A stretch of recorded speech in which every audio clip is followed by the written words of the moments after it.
Bridal look নিয়ে প্রত্যেকটা মেয়ের একটা আলাদা ইমোশন কাজ করে। প্রত্যেকটা মেয়ে চায় তার নিজেদের বিয়েতে একটু ডিফারেন্ট করে সাজতে, নিজেদের স্বপ্নের মতো লুকটা যেন তাদের নিজেদের চেহারায় ফুটে ওঠে। আসসালামু আলাইকুম, আজকে আপনাদের মাঝে নিয়ে এলাম একটা নতুন ব্লগ। লাস্ট কিছুদিন আগেই আমি একটা ব্রাইডাল ফটোশ্যুট করেছিলাম, সেটার একটা ছোট্ট ব্লগ আপনাদের সাথে শেয়ার করতে যাচ্ছি। কোন পার্লারে সেজেছি, কিভাবে সেজেছি আর কোথায় তাদের লোকেশন, আমার মতো লুক পেতে হলে তাদের সাথে কিভাবে যোগাযোগ করবেন, সম্পূর্ণ ডিটেলস জানতে হলে দেখতে হবে ভিডিওটি।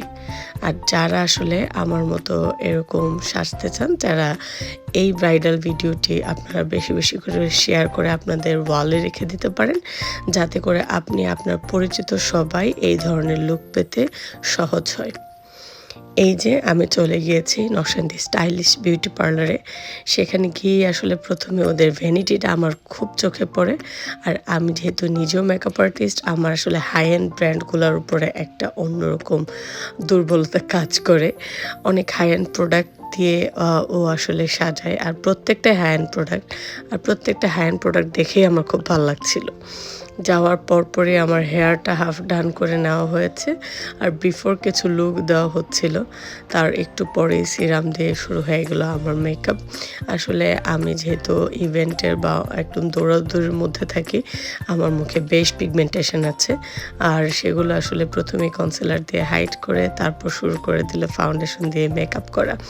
আমাদের আসলে আজকের থিমটা হচ্ছে একটা পাকিস্তানি লুক আনা, তবে আমরা আসলে যেটা করেছি যে ড্রেসটা আসলে স্পন্সর নেইনি, কারণ হচ্ছে আমার যে বডি সাইজ, এটা আসলে হঠাৎ করে ড্রেস মেড করাটা খুব কঠিন। তাই আমার যেটা ড্রেস ছিল সেটা দিয়ে আমি শুরু করে দিয়েছি। আর তারিনের আসলে হাতের কাজ এত সুন্দর আর এত আরাম করে সাজাচ্ছিল, আমি আসলে ঘুমিয়েই পড়ছিলাম। আর আমার আসলে অ্যালার্জি প্রবলেমের কারণে আমি জাইরিল খেয়েছিলাম, যার কারণে আসলে আমার আরও ঘুম ঘুম পাচ্ছিল। তবে যখন থেকে নিজেকে ফুললি মেকআপ করা শেষ দেখেছি, তারপর কিন্তু মিররে শুধু নিজেকেই দেখছিলাম। আপনাদের কাছে বলেন তো, ফুল মেকআপ বা হেয়ার ডান করার আগে আমার মেকআপটা কেমন লাগছে? সত্যি করে বলবেন। আমার কাছে কিন্তু বেশ ভালো লাগছিল।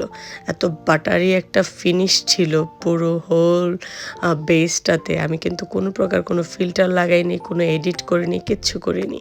আর এরপরেই আসলে আমার হেয়ারটা সেট করে দিচ্ছিল তার নিজেই। ও আসলে ওর পার্সোনালিটির দিক থেকে যেমন মিষ্টি মেয়েটা, তেমন হাসি খুশি, এত সুন্দর করে কথা বলে, মাশাল্লাহ, গড ব্লেস হার। আসলে নিজেকে দেখতেও খুব ভালো লাগছিল। আর আমরা দুজন আসলে অনেক দিন যাবৎ খুব ভালো রিলেশন, অনেক দিনের প্ল্যানে আসলে আমাদের এই ব্রাইডাল শ্যুটটা করা। যেহেতু আমিও চলে যাচ্ছি, তাই যেটা আরও পরে করতাম সেটা আগেই করে যাচ্ছি, যাতে করে বিয়ের সিজন শুরু হয়ে গিয়েছে। আপনারা আমার মতো এরকম লুক একটা অ্যাভেল করতে পারেন। আর আপনারা যদি সবাই ড্রেস থেকে শুরু করে শাড়ি, জুয়েলারি ঠিক মতো কিনেন, তাহলে কিন্তু এই ধরনের লুক পাওয়া কোনো বিষয়ই না। ও আপনাদের সাথে আরেকটা জিনিস শেয়ার করতে চাই, এই ধরনের কুন্দনের এবং আরও সুন্দর সুন্দর জুয়েলারি যদি আপনারা চান, তাহলে কিন্তু ইন্ডেক্সের যেই আশরাফ কসমেটিক্স গ্যালারি আছে, সেখানে যোগাযোগ করবেন। আজকের ভিডিওর কিন্তু জুয়েলারি স্পন্সর আশরাফ গ্যালারি। ওদের কিন্তু জুয়েলারি কালেকশন মারাত্মক, অনেক সুন্দর সুন্দর ব্রাইডাল কালেকশন আছে তাদের, সেমি ব্রাইডাল, নন ব্রাইডাল সব ধরনের কালেকশন আছে। আপনারা নরসিংদীর ভিতরে যদি সব কিছু পেয়ে যান।